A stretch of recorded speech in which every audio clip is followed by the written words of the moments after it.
Chapter 11. Interest in Public Affairs. I begin now to turn my thoughts a little to public affairs, beginning, however, with small matters. The city watch was one of the first things that I convinced to want regulation. It was managed by the constables of the respective wards in turn. The constable warned a number of housekeepers to attend him for the night. Those who chose never to attend paid him 6 shillings a year to be excused, which was supposed to be for hiring substitutes, but was in reality much more than was necessary for that purpose, and made the constableship a place of profit. And the constable, for a little drink, often got such ragamuffins about him as a watch that respectable housekeepers did not choose to mix with. Walking the rounds, too, was often neglected, and most of the night spent in tippling. I thereupon wrote a paper to be read in Junto, representing these irregularities, by insisting more particularly of the inequality of 6-shilling tax of the constables, respecting the circumstances of those who paid it, since a poor widow housekeeper, all whose property to be guarded by the watch did not perhaps exceed the value of £50, paid as much as the wealthiest merchant who had thousands of pounds worth of goods in his stores. On the whole, I was proposed as more effectual watch, the hiring of a proper man to serve constantly in that business, and as a more equitable way of supporting the charge, the levying a tax that should be proportioned to the property.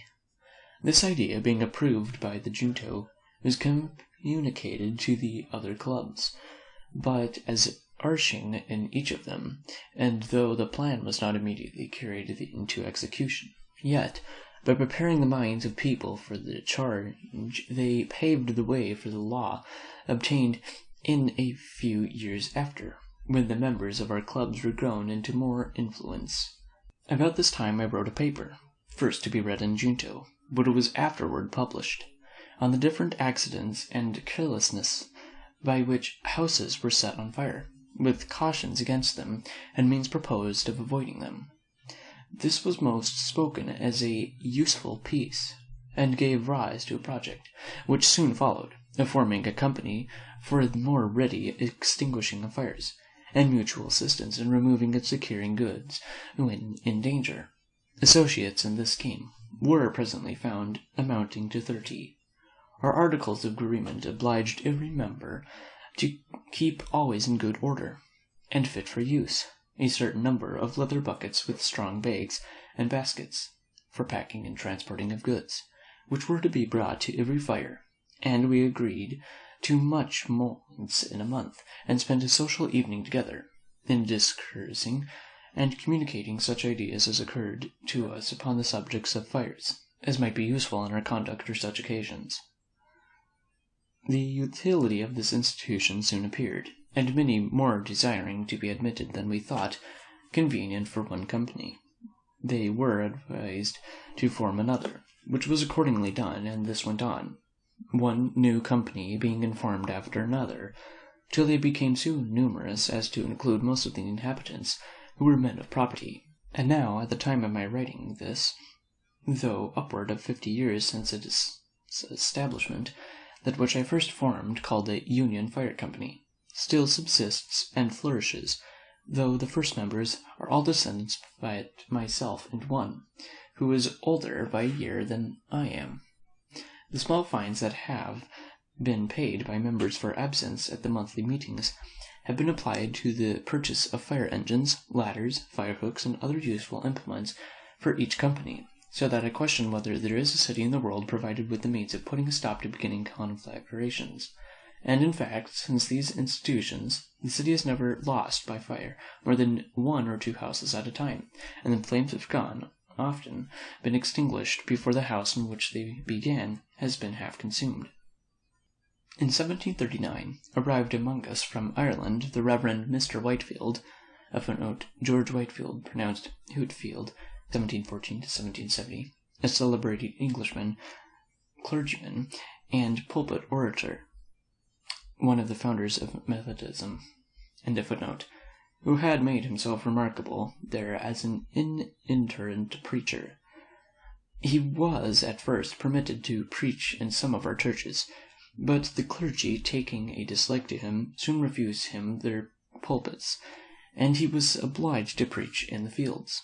The multitudes of all sects and denominations that attended his sermons were enormous, and it was matter of speculation to me, who was one of the number, to observe the extraordinary influence of his oratory of his hearers, and how much they admired and respected him, notwithstanding his common abuse of them, by assuring them they were all naturally half beasts and half devils. It was wonder to see the change soon made in the manners of our inhabitants. From being thoughtless or indifferent about religion, it seemed as if all the world were growing religious, so that one could not walk through the town in an evening without hearing psalms sung in different families of every street. And it being found inconvenient to assemble in open air, subject to the inclemencies, the building of a house to meet in was no sooner proposed than persons appointed would receive contributions, but sufficient sums were soon received to procure the ground and erect the building, which was 100 feet long and 70 broad, about the size of Westminster Hall. A footnote. A part of the Palace of Westminster, now forming the vestibule to the Houses of Parliament, London. And a footnote.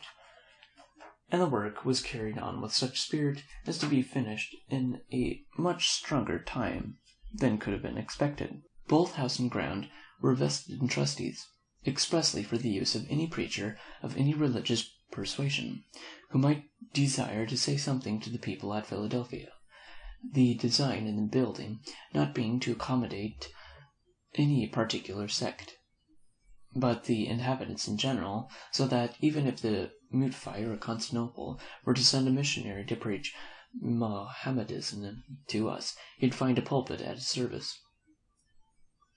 Mr. Whitefield, in leaving us, went preaching all the way through the colonies to Georgia.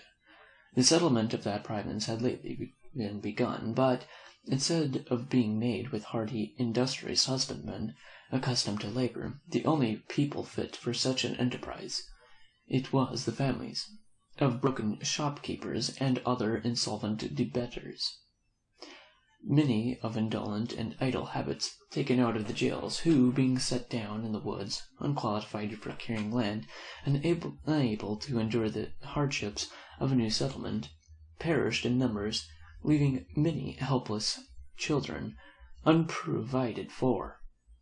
The sight of their miserable situation inspired the benevolent heart of Mr. Whitefield with the idea of building an orphan house there, in which they might be supported and educated.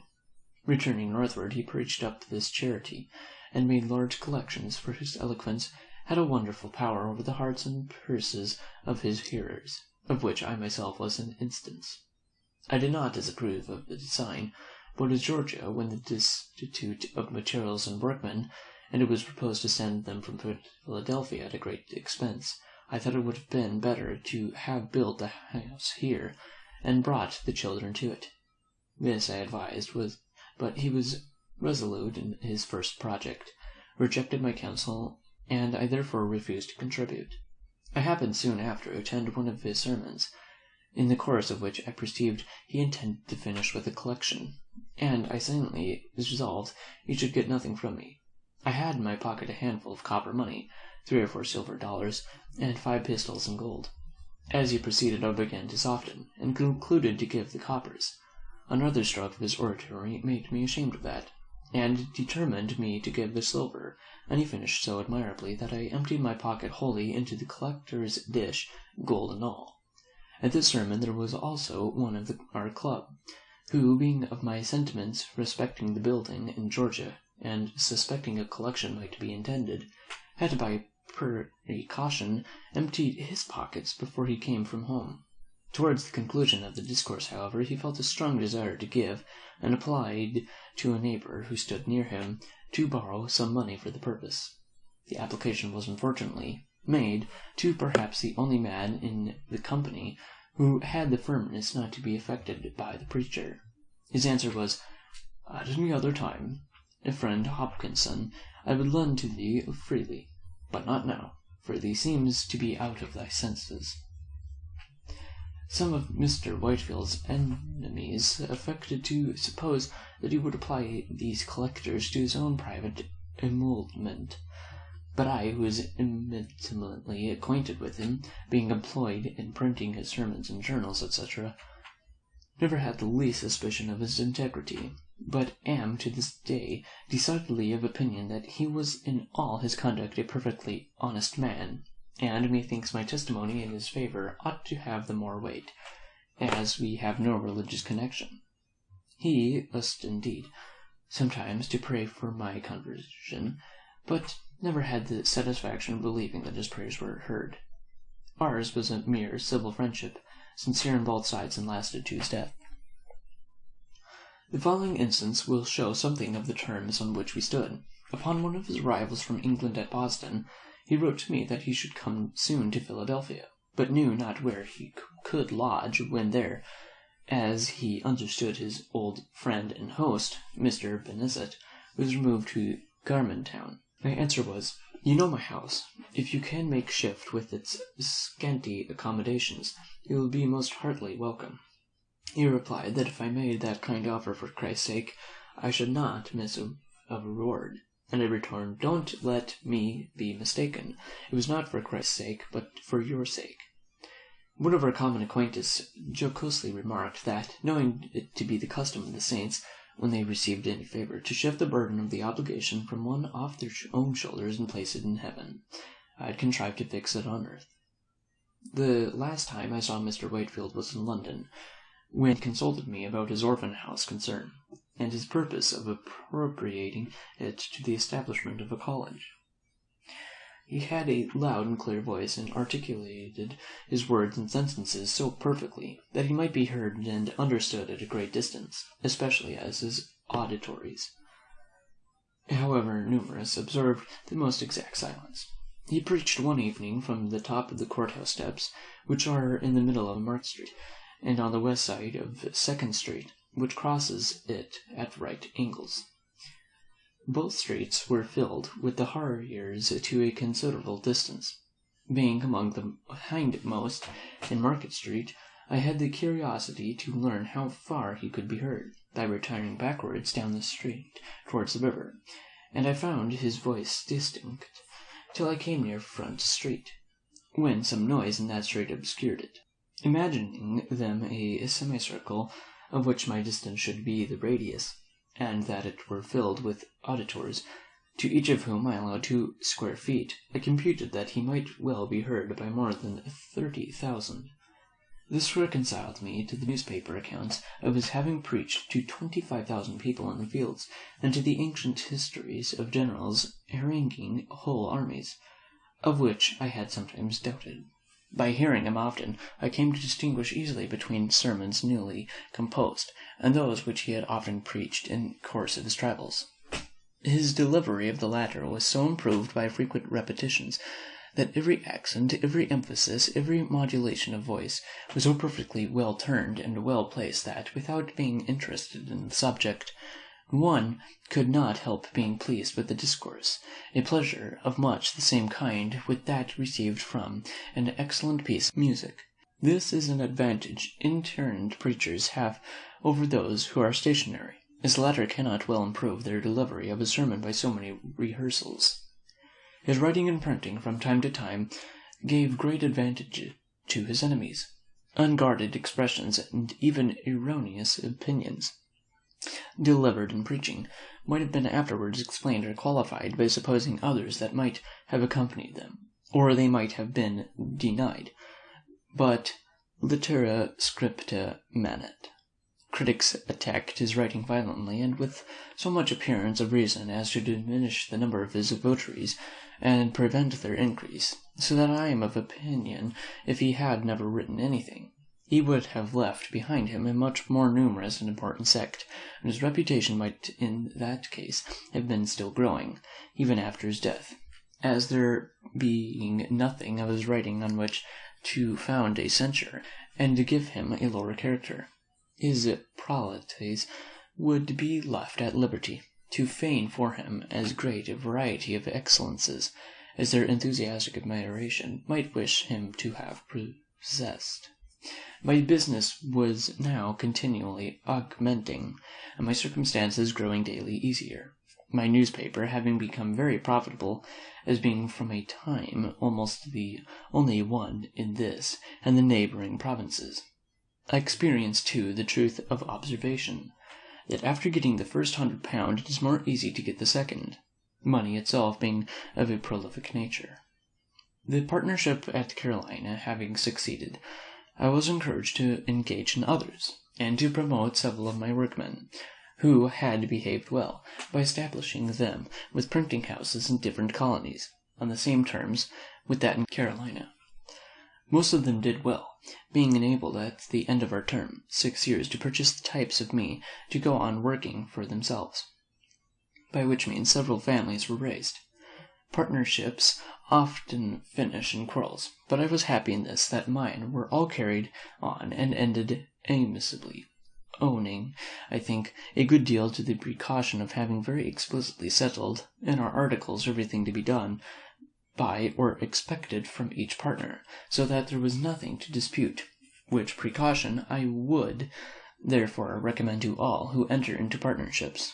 For whatever esteem partners may have for, and confidence in each other at the time of the contract, little jealousies and disgusts may arise, with ideas of inequality in the care and burden of the business, etc., which are attended often with breach of friendship and of the connection, perhaps with lawsuits and other disagreeable consequences.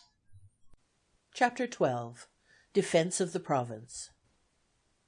I had, on the whole, abundant reason to be satisfied with my being established in Pennsylvania. There were, however, 2 things that I regretted, there being no provision for defense, nor for a complete education of youth, no militia, nor any college. I therefore, in 1743, drew up a proposal for establishing an academy, and at that time, thinking the Reverend Mr. Peters, who was out of employ, a fit person to superintend such an institution, I communicated the project to him. But he, having more profitable views in the service of the Proprietaries, which succeeded, declined the undertaking, and, not knowing another at that time suitable for such a trust, I let the scheme lie a while dormant. I succeeded better the next year, 1744, in proposing and establishing a philosophical society. The paper I wrote for that purpose will be found among my writings, when collected. With respect to defense, Spain having been several years at war against Great Britain, and being at length joined by France, which brought us into great danger, and the labored and long-continued endeavor of our governor, Thomas, to prevail with our Quaker Assembly to pass a militia law, and to make other provisions for the security of the province, having proved abortive, I determined to try what might be done by a voluntary association of the people. To promote this, I first wrote and published a pamphlet, entitled Plain Truth, in which I stated our defenseless situation in strong lights, with the necessity of union and discipline for our defense, and promised to propose in a few days an association, to be generally signed for that purpose. The pamphlet had a sudden and surprising effect. I was called upon for the instrument of association, and having settled the draft of it with a few friends, I appointed a meeting of the citizens in the large building before mentioned. The house was pretty full.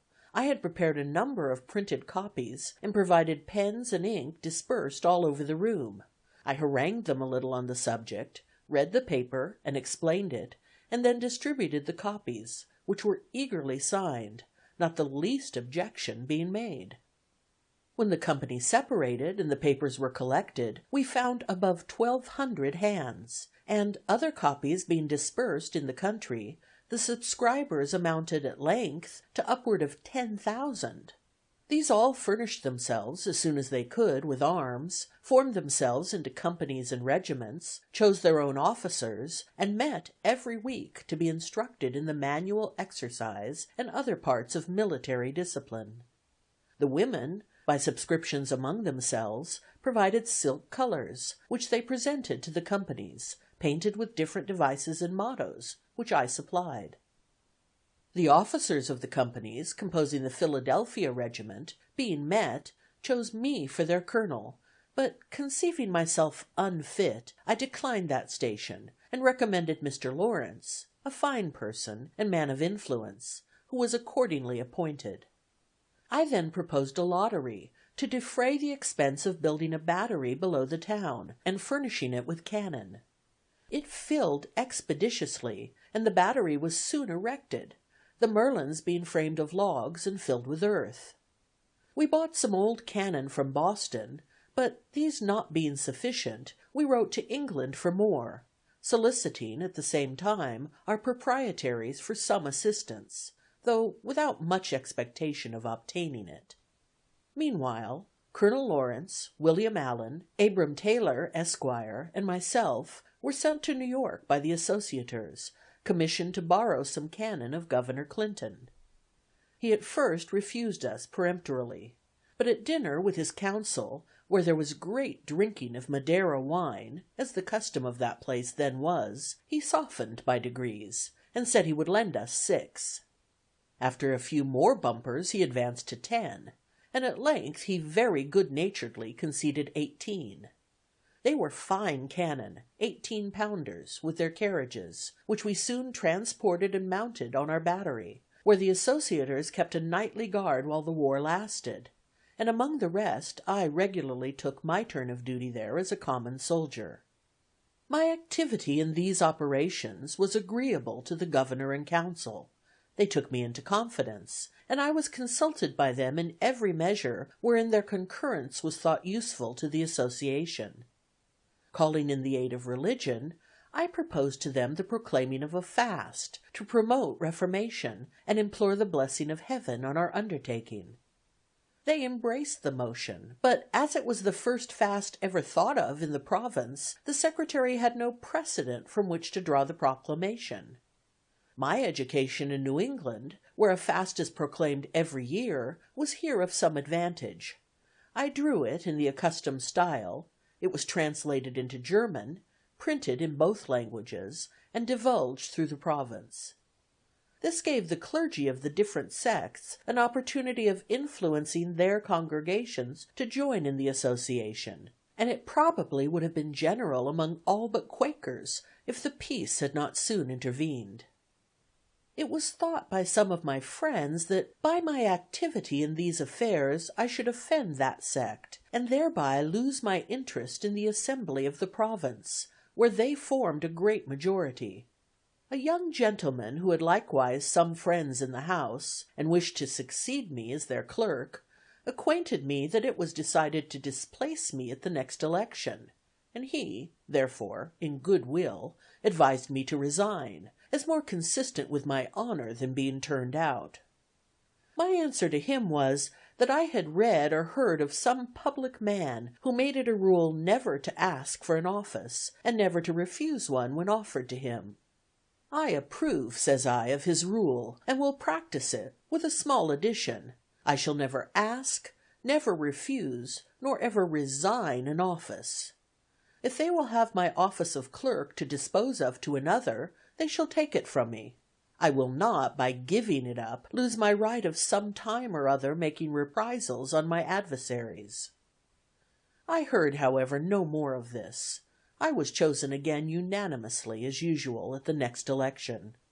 Possibly, as they disliked my late intimacy with the members of the council, who had joined the governors in all disputes about military preparations, with which the house had long been harassed, they might have been pleased if I would have voluntarily left them, but they did not care to displace me on account merely of my zeal for the association, and they could not well give another reason.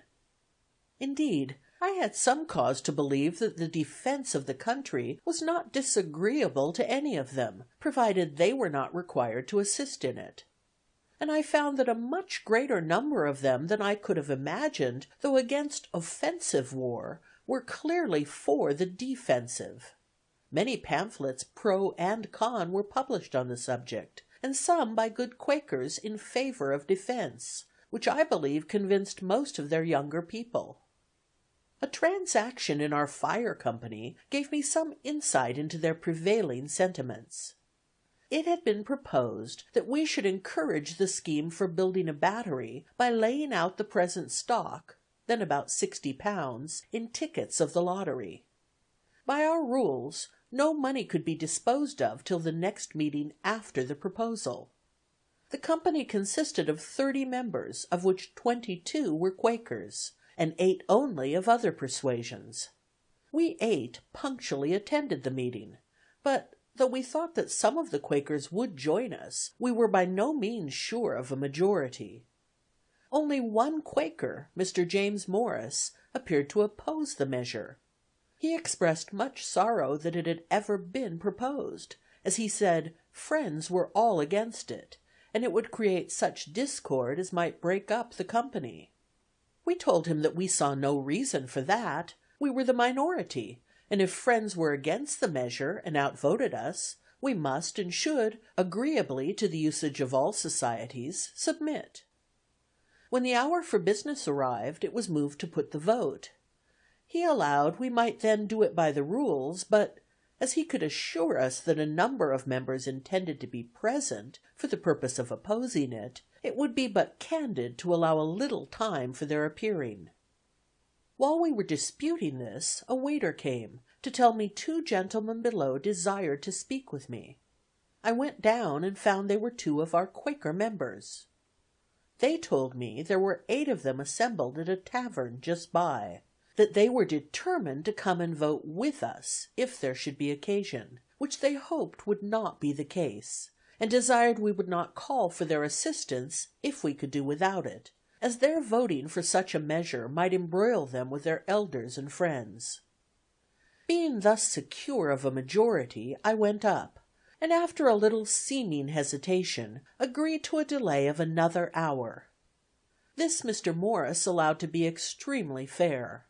Not one of his opposing friends appeared, at which he expressed great surprise, and at the expiration of the hour we carried the resolution 8-1, and as, of the 22 Quakers, 8 were ready to vote with us, and 13 by their absence manifested that they were not inclined to oppose the measure, I afterward estimated the proportion of Quakers sincerely against defense as 1-21 only, for these were all regular members of that society, and in good reputation among them, and had due notice of what was proposed at that meeting.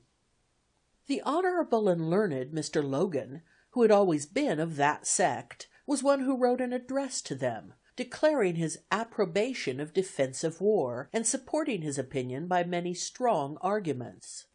He put into my hands £60 to be laid out in lottery tickets for the battery, with directions to apply what prizes might be drawn wholly to that service. He told me the following anecdote of his old master, William Penn, respecting defense. He came over from England, when a young man, with that Proprietary, and as his secretary. It was war time, and their ship was chased by an armed vessel, supposed to be an enemy. Their captain prepared for defense, but told William Penn and his company of Quakers that he did not expect their assistance, and they might retire into the cabin, which they did, except James Logan, who chose to stay upon deck and was quartered to a gun. The supposed enemy proved to be a friend, so there was no fighting. But when the secretary went down to communicate the intelligence, William Penn rebuked him severely for staying upon deck, and undertaking to assist in defending the vessel, contrary to the principles of friends, especially as it had not been required by the captain.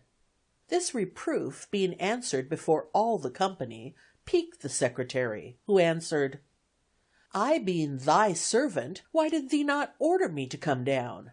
But thee was willing enough that I should stay and help fight the ship when thee thought there was danger." My being many years in the Assembly, the majority of which were constantly Quakers, gave me frequent opportunities of seeing the embarrassment given them by their principle against war, whenever application was made to them, by order of the Crown, to grant aids for military purposes. They were unwilling to offend government on the one hand by a direct refusal, and their friends, the body of Quakers, on the other, by compliance contrary to their principles. Hence a variety of evasions to avoid complying, and modes of disguising the compliance when it became unavoidable. The common mode at last was to grant money under the phrase of its being for the king's use, and never to inquire how it was applied. But if the demand was not directly from the Crown, that phrase was found not so proper, and some other was to be invented. As, when powder was wanting, I think it was for the garrison at Louisburg, and the government of New England solicited a grant of some from Pennsylvania, which was much urged on the House by Governor Thomas, they could not grant money to buy powder, because that was an ingredient of war. But they voted an aid to New England of £3,000, to be put into the hands of the governor, and appropriated it for the purchasing of bread, flour, wheat, or other grain. Some of the council, desirous of giving the House still further embarrassment, advised the governor not to accept provision, as not being the thing he had demanded. But he replied, "I shall take the money, for I understand very well their meaning. Other grain is gunpowder," which he accordingly bought, and they never objected to it. It was in allusion to this fact that when in our fire company we feared the success of our proposal in favor of the lottery, and I had said to my friend Mr. Singh, one of the members, "If we fail, let us move the purchase of a fire engine with the money. The Quakers can have no objection to that, and then, if you nominate me, and I you, as a committee for that purpose, we will buy a great gun, which is certainly a fire engine." "I see," says he, "you have improved by being so long in the Assembly. Your equivocal project would be just a match for their wheat or other grain."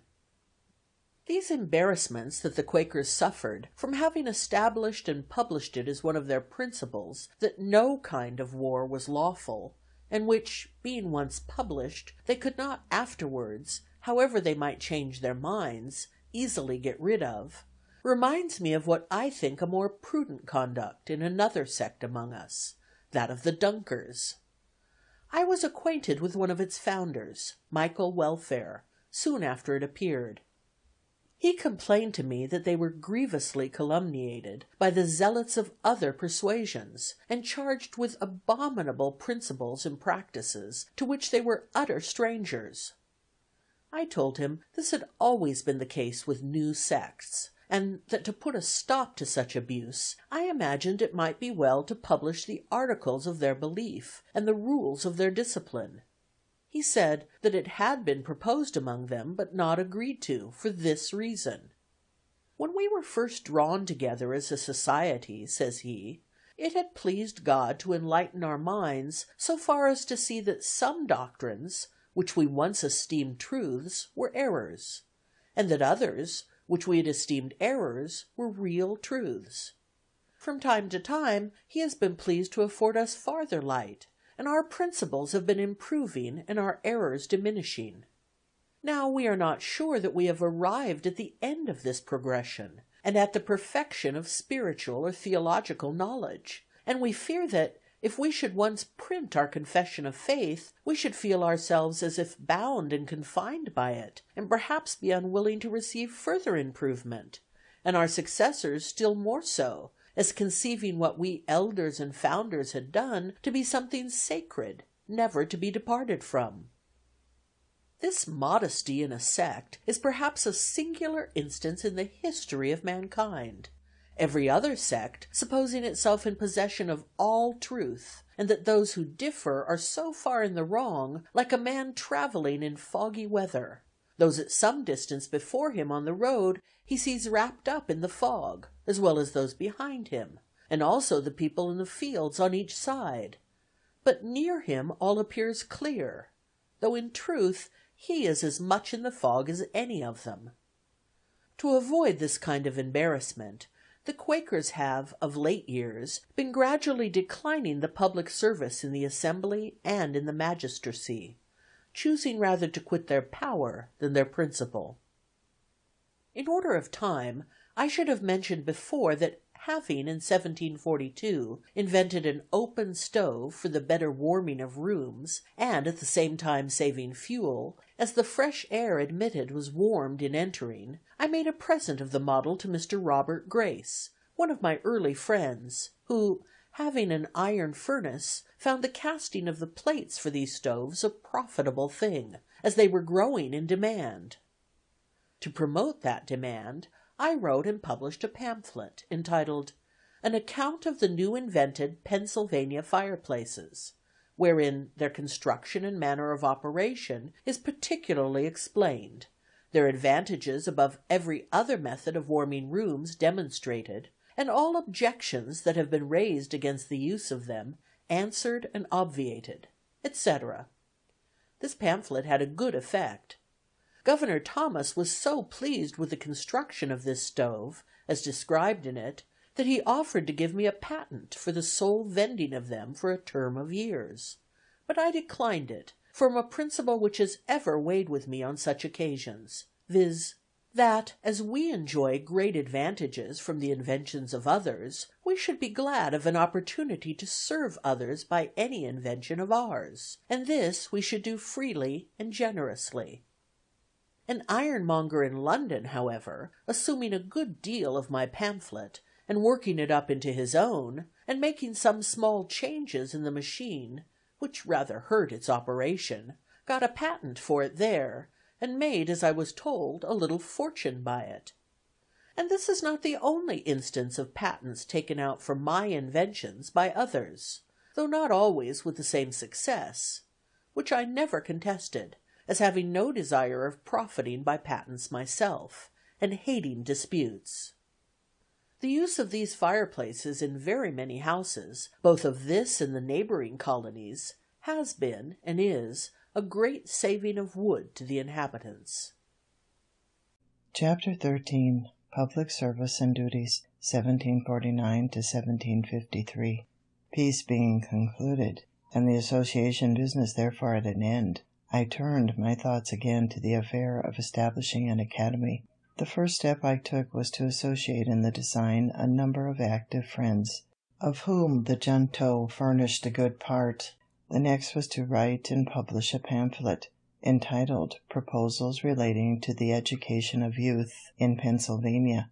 This I distributed among the principal inhabitants gratis, and as soon as I could suppose their minds a little prepared by the perusal of it, I set on foot a subscription for opening and supporting an academy.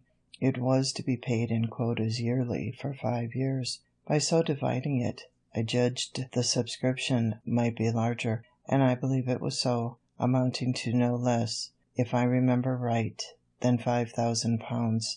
In the introduction to these proposals, I stated their publication, not as an act of mine, but of some public-spirited gentleman, avoiding as much as I could, according to my usual rule, the presenting myself to the public as the author of any scheme for their benefit, the subscribers, to carry the project into immediate execution, chose out of their number 24 trustees, and appointed Mr. Francis, Footnote, Tench Francis, uncle of Sir Philip Francis, immigrated from England to Maryland, and became attorney for Lord Baltimore. He removed to Philadelphia and was Attorney General of Pennsylvania from 1741 to 1755. He died in Philadelphia August 16, 1758. Smith. End footnote. Then Attorney General, and myself to draw up constitutions for the government of the Academy, which being done and signed, a house was hired, masters engaged, and the schools opened, I think, in the same year, 1749. The scholars increasing fast, the house was soon found too small, and we were looking out for a piece of ground properly situated, with intention to build, when Providence threw into our way a large house ready built, which, with a few alterations, might well serve our purpose. This was the building before mentioned, erected by the hearers of Mr. Whitefield, and was obtained for us in the following manner. It is to be noted that the contributions to this building being made by people of different sects, care was taken in the nomination of trustees, in whom the building and ground was to be vested, that a predominancy should not be given to any sect, lest in time that predominancy might be a means of appropriating the whole to the use of such sect. Contrary to the original intention, it was therefore that one of each sect was appointed, namely, 1 Church of England man, 1 Presbyterian, 1 Baptist, 1 Moravian, etc. Those, in case of vacancy by death, were to fill it by election from among the contributors. The Moravian happened not to please his colleagues, and on his death they resolved to have no other of that sect. The difficulty then was, how to avoid having 2 of some other sect, by means of the new choice. Several persons were named, and for that reason not agreed to.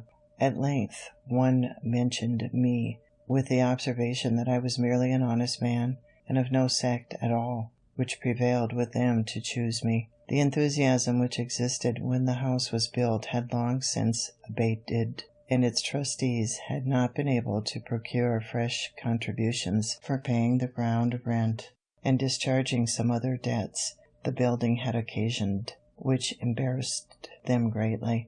Being now a member of both sets of trustees, that for the building and that for the academy, I had a good opportunity of negotiating with both, and brought them finally to an agreement by which the trustees for the building were to cede it to those of the academy, the latter undertaking to discharge the debt, to keep forever open in the building a large hall for occasional preachers, according to the original intention, and maintain a free school for the instruction of poor children.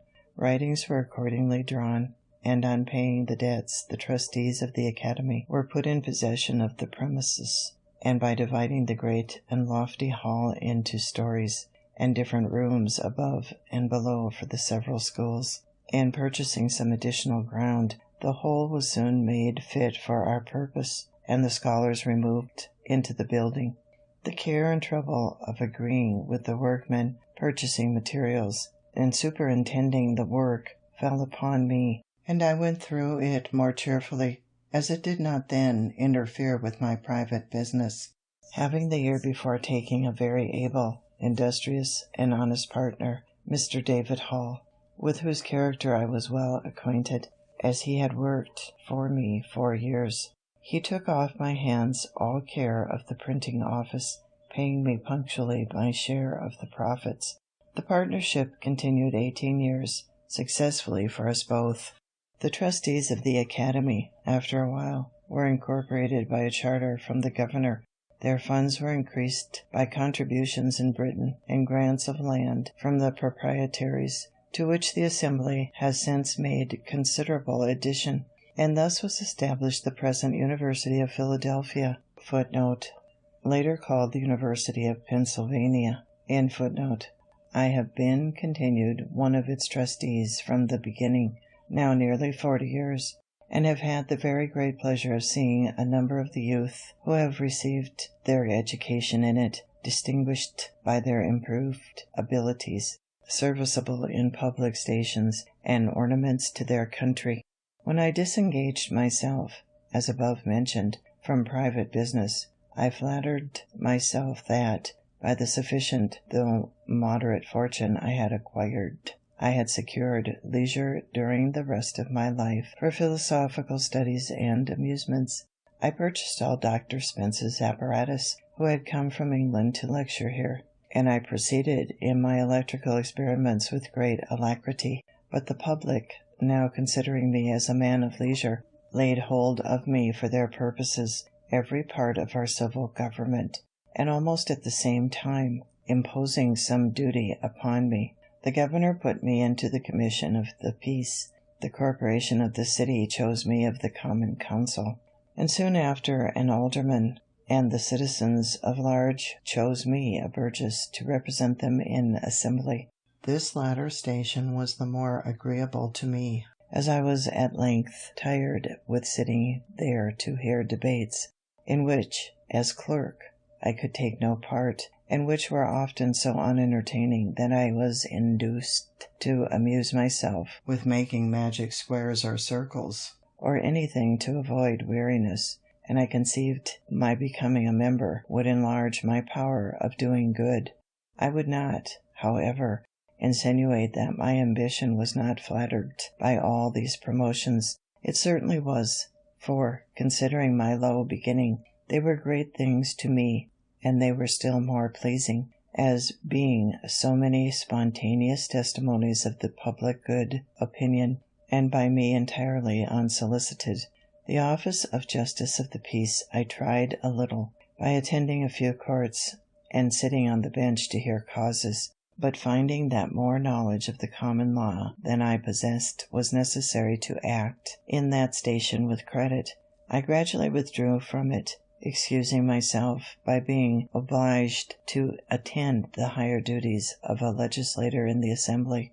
My election to this trust was repeated every year for 10 years, without my ever asking any elector for his vote, or signifying, either directly or indirectly, any desire of being chosen. On taking my seat in the House, my son was appointed their clerk. The following year, a treaty being to be held with the Indians at Carlisle, the governor sent a message to the House, proposing that they should nominate some of their members to be joined with some members of council as commissioners for that purpose. Footnote. See the votes to have this more correctly. Marge. Note. End footnote. The House named the Speaker, Mr. Norris, and myself, and, being commissioned, we went to Carlisle, and met the Indians accordingly.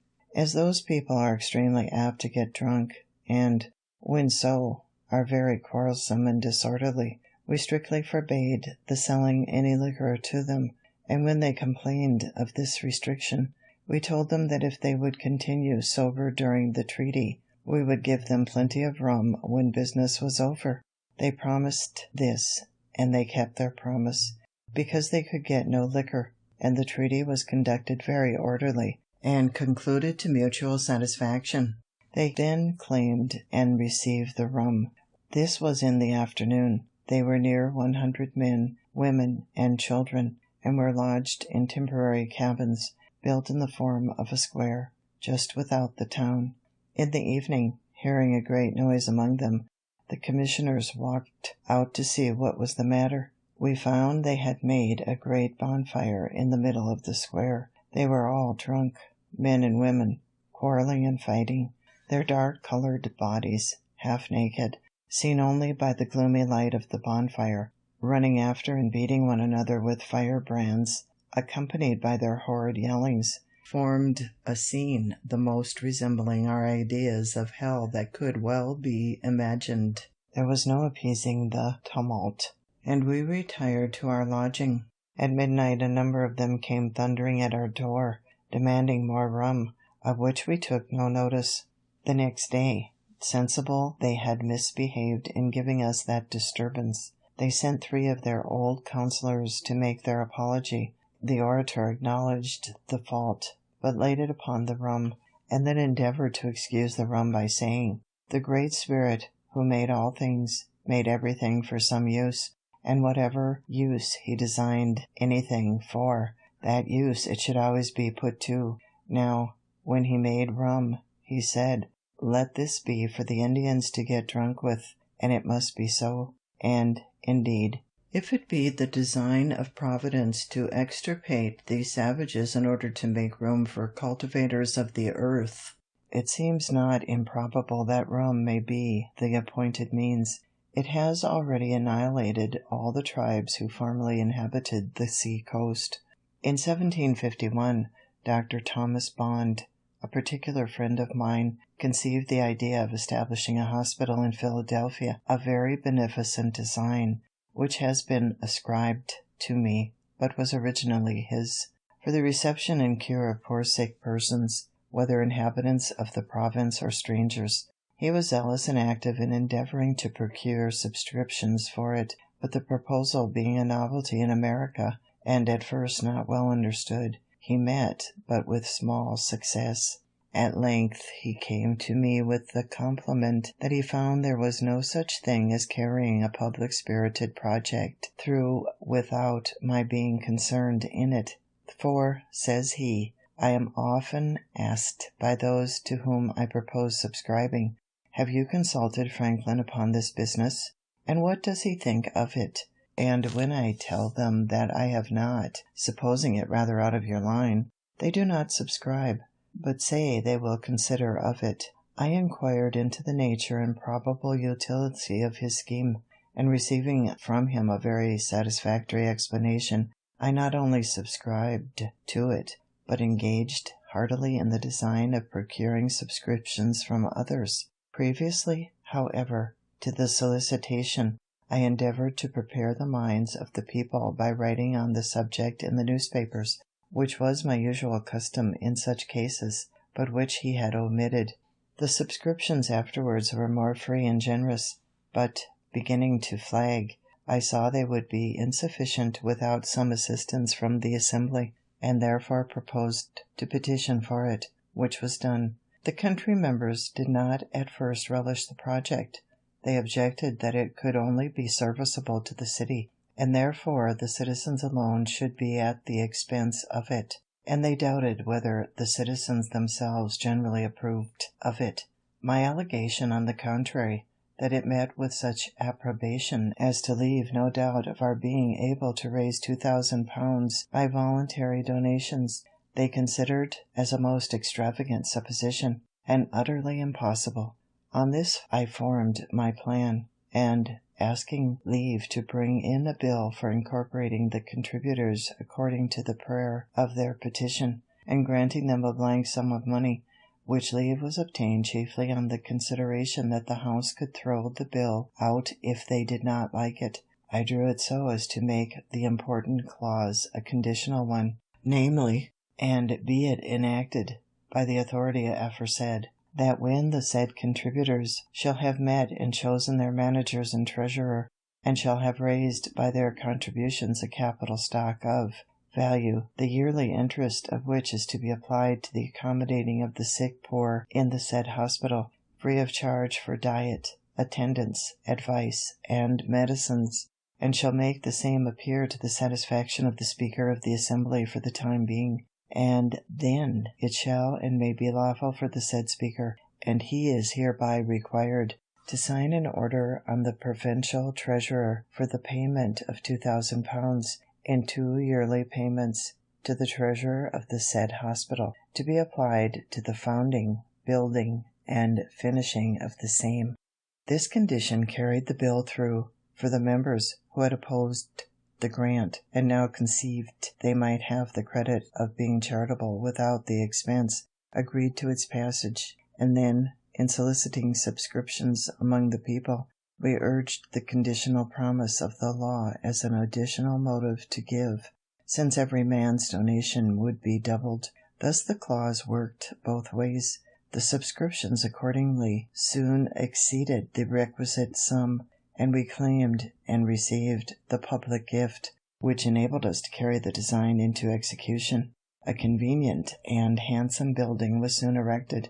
The institution has by constant experience been found useful, and flourishes to this day, and I do not remember any of my political manoeuvres, the success of which gave me at the time more pleasure, or wherein, after thinking of it, I more easily excused myself for having made some use of cunning. It was about this time that another projector, the Reverend Gilbert Tennant, Footnote, Gilbert Tennant, 1703 to 1764, came to America with his father, Reverend William Tennant, and taught for a time in the Lodge College, from which sprang the College of New Jersey. Smith, in Footnote, came to me with a request that I would assist him in procuring a subscription for erecting a new meeting house. It was to be for the use of a congregation he had gathered among the Presbyterians, who were originally disciples of Mr Whitefield. Unwilling to make myself disagreeable to my fellow citizens by too frequently soliciting their contributions, I absolutely refused, He then desired I would furnish him with a list of the names of persons I knew by experience to be generous and public-spirited. I thought it would be unbecoming in me, after their kind compliance with my solicitations, to mark them out to be worried by other beggars, and therefore refused also to give such a list. He then desired I would at least give him my advice. "That I will readily do," said I, "and, in the first place, I advise you to apply to all those whom you know will give something. Next, to those whom you are uncertain whether they will give anything or not, and show them a list of those who have given. And, lastly, do not neglect those who you are sure will give nothing, for in some of them you may be mistaken." He laughed and thanked me, and said he would take my advice. He did so, for he asked of everybody, and he obtained a much larger sum than he expected, with which he erected the capacious and very elegant meeting-house that stands in Arch Street. Our city, though laid out with a beautiful regularity, the streets large, straight, and crossing each other at right angles, had the disgrace of suffering those streets to remain long unpaved, and in wet weather the wheels of heavy carriages ploughed them into a quagmire, so that it was difficult to cross them, and in dry weather the dust was offensive. I had lived near what was called the Jersey Market, and saw with pain the inhabitants wading in mud while purchasing their provisions. A strip of ground down the middle of that market was at length paved with brick, so that, being once in the market, they had firm footing, but were often over shoes and dirt to get there. By talking and writing on the subject, I was at length instrumental in getting the street paved with stone between the market and the bricked foot pavement that was on each side next the houses.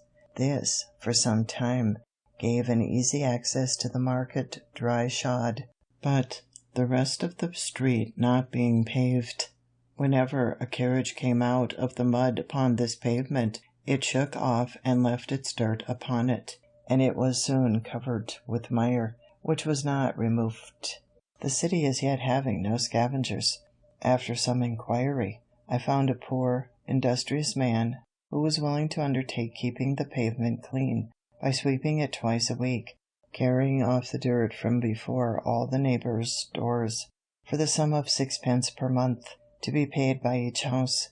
I then wrote and printed a paper setting forth the advantages to the neighborhood that might be obtained by this small expense, the greater ease in keeping our houses clean, so much dirt not being brought in by people's feet, the benefit to the shops by more custom, etc., etc., as buyers could more easily get at them, and by not having, in windy weather, the dust blown in upon their goods, etc., etc. I sent one of these papers to each house, and in a day or two went round to see who would subscribe an agreement to pay these expenses. It was unanimously signed, and for a time well executed. All the inhabitants of the city were delighted with the cleanliness of the pavement that surrounded the market, it being a convenience to all, and this raised a general desire to have all the streets paved, and made the people more willing to submit to a tax for that purpose. After some time I drew a bill for paving the city, and brought it into the Assembly. It was just before I went to England in 1757, and did not pass till I was gone. Footnote. See votes in footnote. And then with an alteration in the mode of assessment, which I thought not for the better, but with an additional provision for lighting as well as paving the streets, which was a great improvement. It was by a private person, the late Mr John Clifton, his giving a sample of the utility of lamps, by placing one at his door, that the people were first impressed with the idea of enlightening all the city. The honour of this public benefit has also been ascribed to me, but it belongs truly to that gentle man. I did but follow his example, and have only some merit to claim respecting the form of our lamps, as differing from the globe lamps we were first supplied with from London. Those we found inconvenient in these respects. They admitted no air below. The smoke, therefore, did not readily go out above, but circulated in the globe, lodged on its inside, and soon obstructed the light they were intended to afford. giving, besides, the daily trouble of wiping them clean, and an accidental stroke on one of them would demolish it, and render it totally useless. I therefore suggested the composing them of 4 flat panes, with a long funnel above to draw up the smoke, and crevices admitting air below, to facilitate the ascent of the smoke. By this means they were kept clean, and did not grow dark in a few hours, as the London lamps do, but continued bright till morning, and an accidental stroke would generally break but a single pane, easily repaired. I have sometimes wondered that the Londoners did not, from the effect holes in the bottom of the globe lamps used at Vauxhall have in keeping them clean. Footnote: Vauxhall Gardens, once a popular and fashionable London resort, situated on the Thames above Lambeth.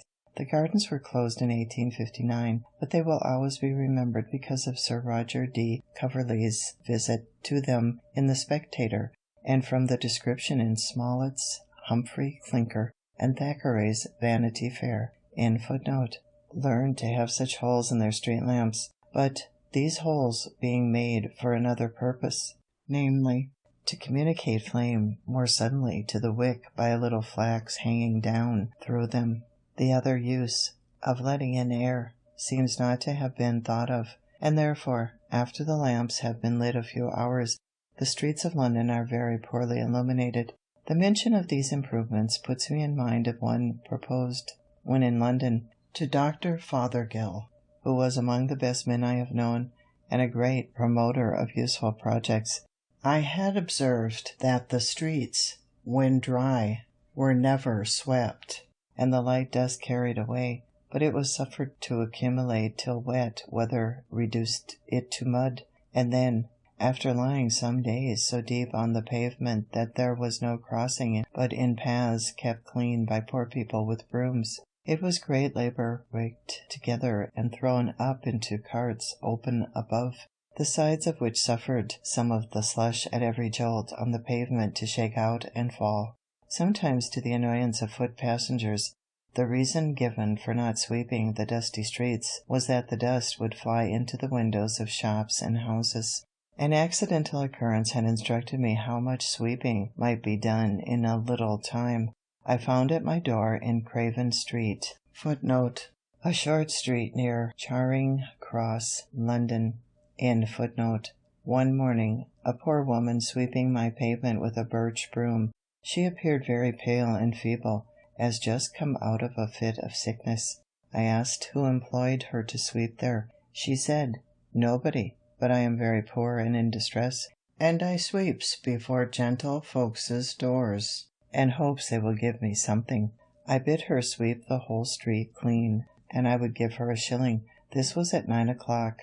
At 12 she came for the shilling. From the slowness I saw at first in her working, I could scarce believe that the work was done so soon, and sent my servant to examine it, who reported that the whole street was swept perfectly clean, and all the dust placed in the gutter, which was in the middle, and the next rain washed it quite away, so that the pavement and even the kennel were perfectly clean.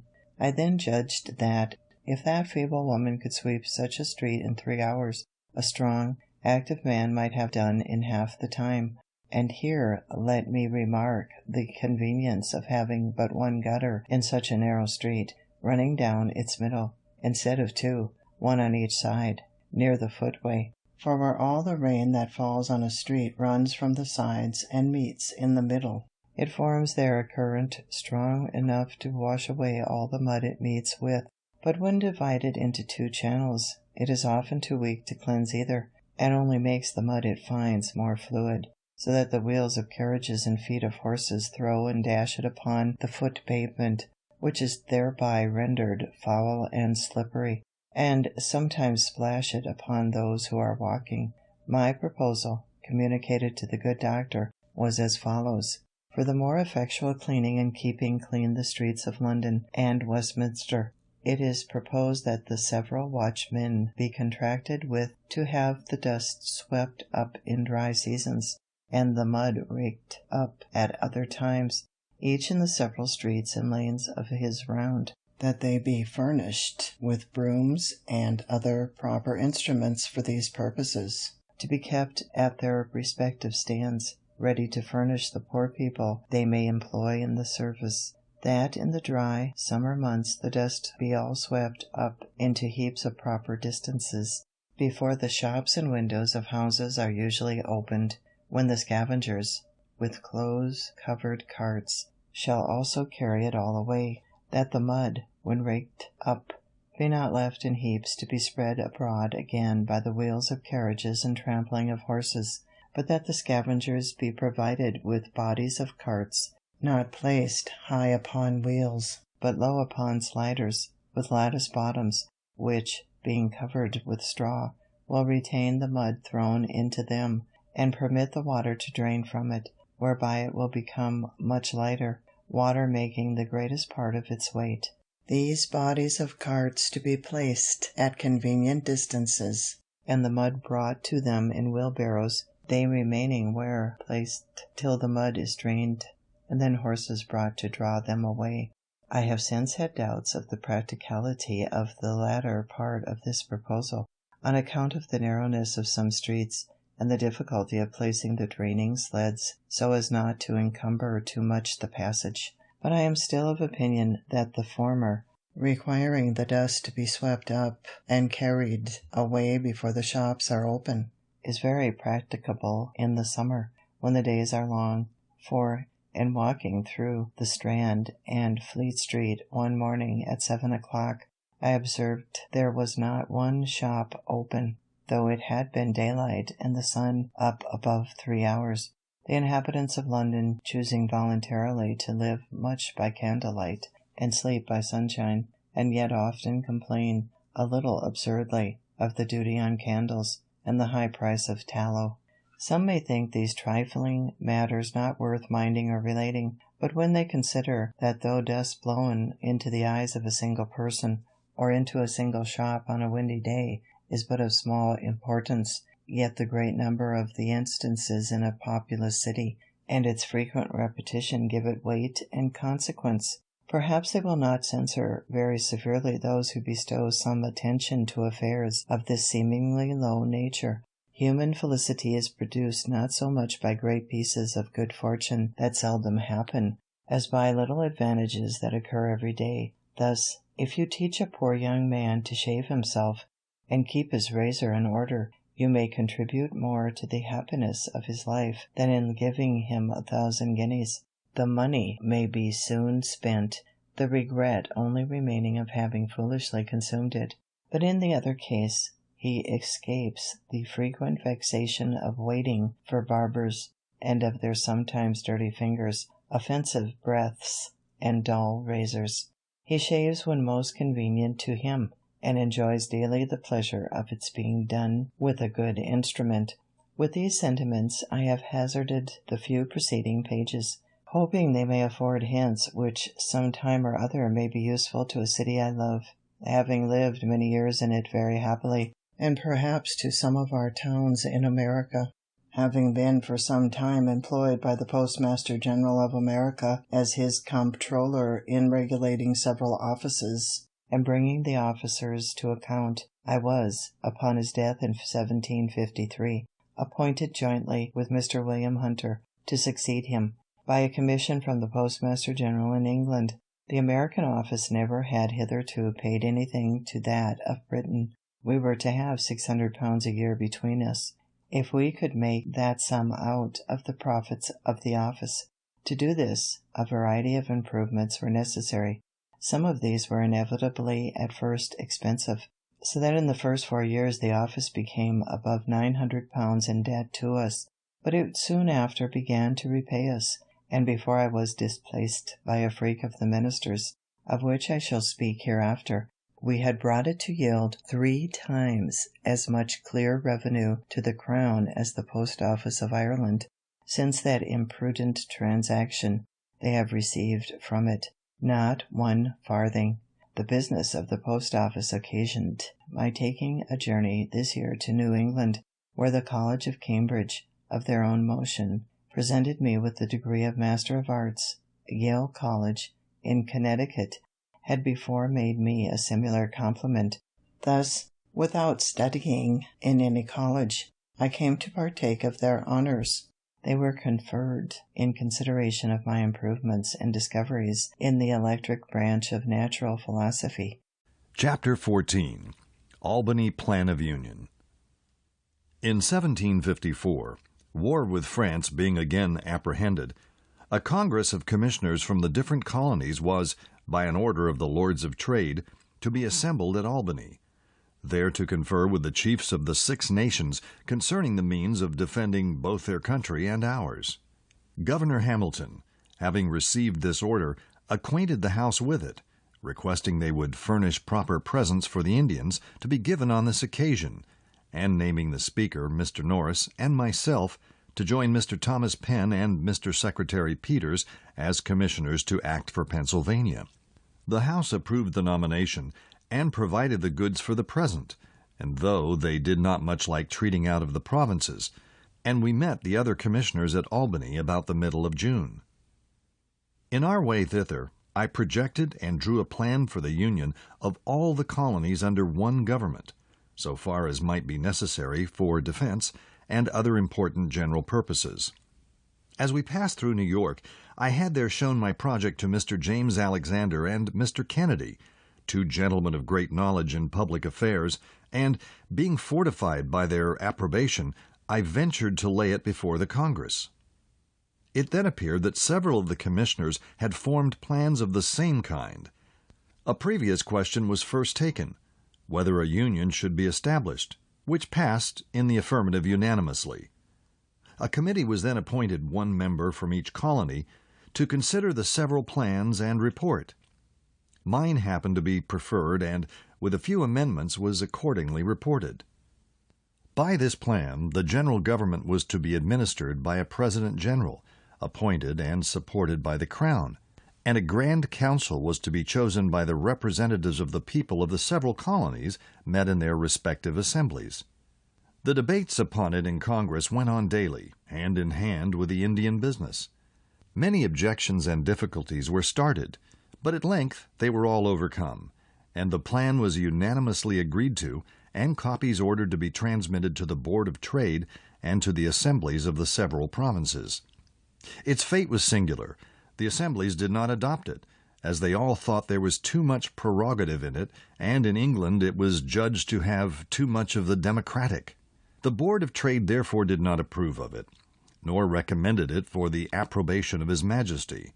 But another scheme was formed, supposed to answer the same purpose better, whereby the governors of the provinces, with some members of their respective councils, were to meet and order the raising of troops, building of forts, etc., and to draw on the treasury of Great Britain for the expense, which was afterwards to be refunded by an act of Parliament laying a tax on America. My plan, with my reasons in support of it, is to be found among my political papers that are printed. Being the winter following in Boston, I had much conversation with Governor Shirley upon both the plans. Part of what passed between us on the occasion may also be seen among those papers.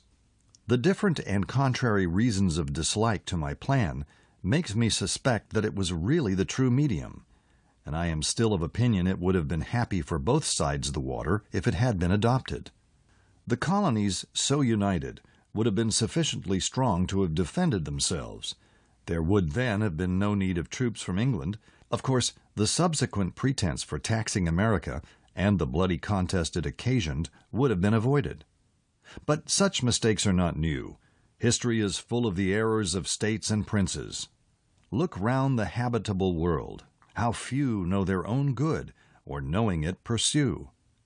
Those who govern, having much business on their hands, do not generally like to take the trouble of considering and carrying into execution new projects.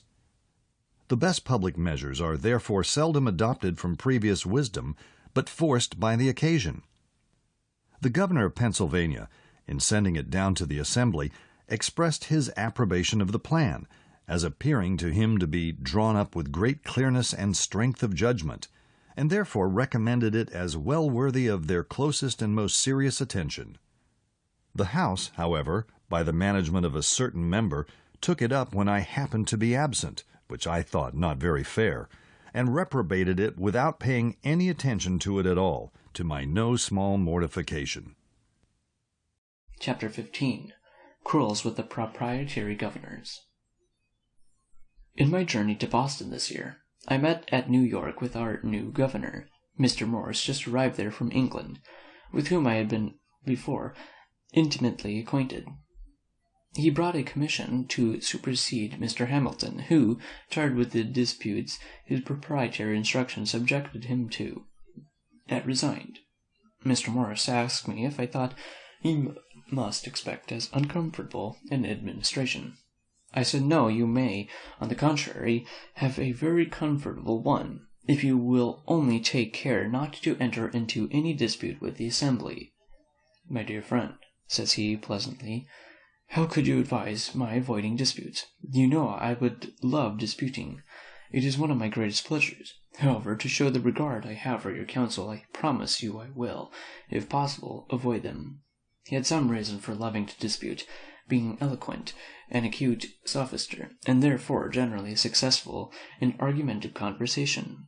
He had been brought up to it from a boy, his father, as I have heard, accustoming his children to dispute with one another for his diversion, while sitting at table after dinner, but I think the practice was not wise, for in the course of my observation, their disputing, contradicting, and confuting people are generally unfortunate in their affairs.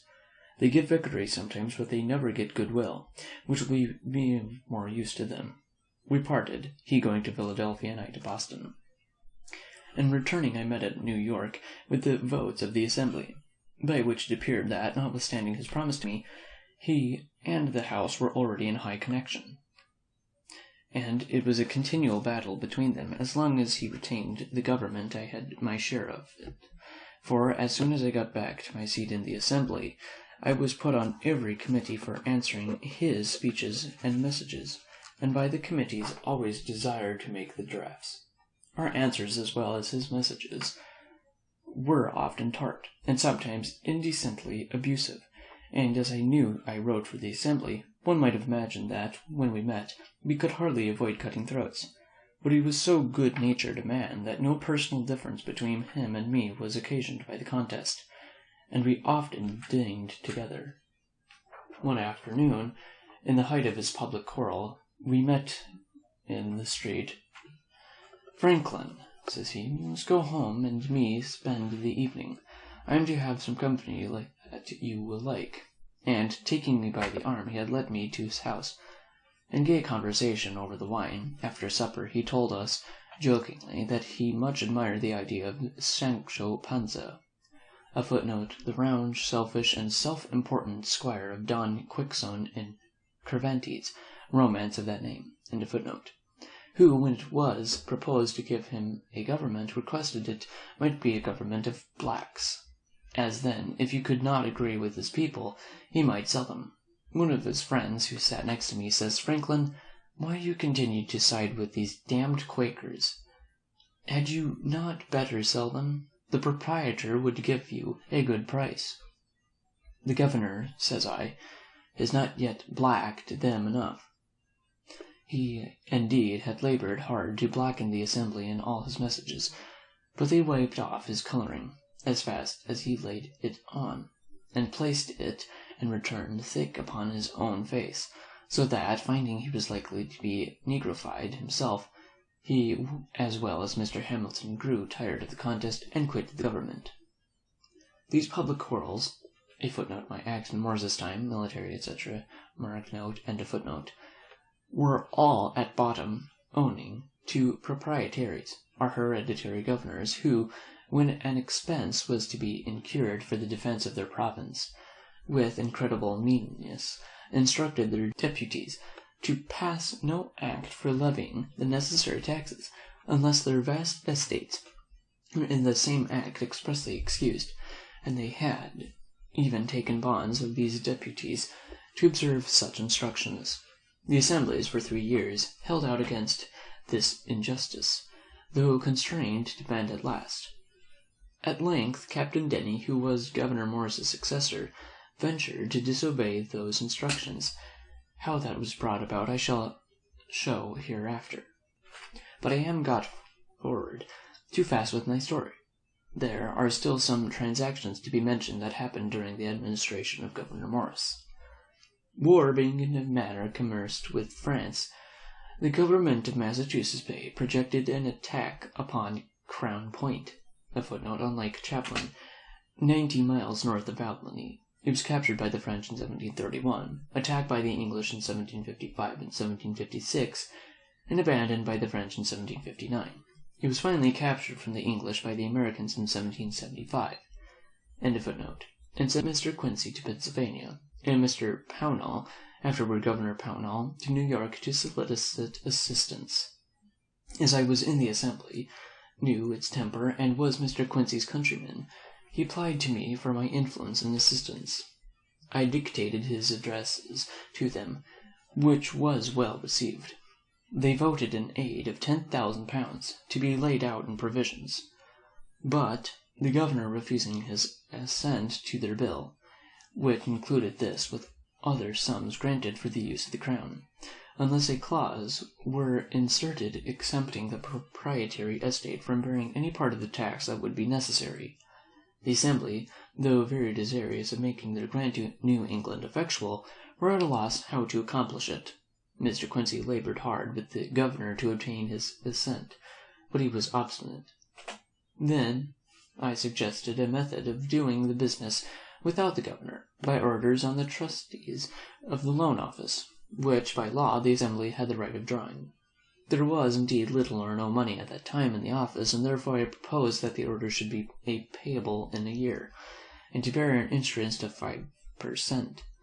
With these orders I suppose the provisions might easily be purchased. The Assembly, with very little hesitation, adopted the proposal. The orders were immediately printed, and I was one of the committee directed to sign and dispose of them. The fund for paying them was the interest of all the paper currency then extant in the province upon loan, together with the revenue arising from the excise, which, being known to be more than sufficient, they obtained instant credit, and were not only received in payment for the provisions, but many moneyed people who had cash lying by them vested in it those orders, which they found advantageous, as they bore interest while upon hand, and might on any occasion be used as money, so that they were eagerly all brought up, and in a few weeks none of them were to be seen. Thus this important affair was by my means completed. Mr. Quincy returned thanks to the Assembly in a handsome memorial, went home highly pleased with the success of his embassy, and ever after bore for me the most cordial and affectionate friendship.